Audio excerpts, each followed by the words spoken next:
Okay, here we are, Matthew Russell Lee, Inner City Press, here at the Southern District of New York Courthouse today, Thursday, September 8th, 2022.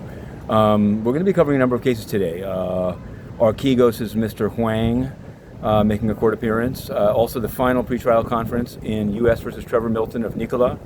That should be around 3 o'clock. We're going to be covering the trial starting Monday. But just now, on the way in, over in front of the Manhattan DA's office, Steve Bannon showed up. There was a roused crowd, mostly media, to catch him. No one really understood what he said when he was going in. A woman was yelling, "Shame on you! You're killing America!" And so supposedly he's going to. It'll take some hours for him to be processed through, and then he'll be arraigned. It's the We Build the Wall, which was a trial that was held. He got a pardon and got out of the trial, and Mr. Colfage pled guilty. Tim Shea went to trial, and he got a mistrial. Now they're gearing up for the second retrial. He wants a change of venue. There was a juror named Roberto who said that the case should never have brought an SDNY, it should have been brought closer to the border, et cetera, et cetera. Updates on yesterday.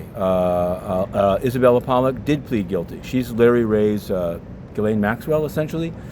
She stood by while Claudia Drury was smothered in a plastic bag and forced to continue her prostitution for Larry Ray. Well, they gave her a plea deal, and I have to say I was a bit surprised. It's only to money laundering. Conspiracy to commit money laundering, maximum sentence 60 months, 5 years. Now, it was pointed out that the predicate crime of the money laundering is sex trafficking. I think that's a very thin reed to count on. The idea is that will she have to register under SORNA?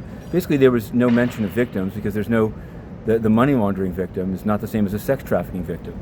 Now, speaking of sex trafficking, the United Nations, we've put in a number of questions, and we have an ongoing series, an exclusive series on outright sexual corruption in MONUSCO, the UN mission in the Democratic Republic of the Congo. This involves the Supply Chain Management Unit.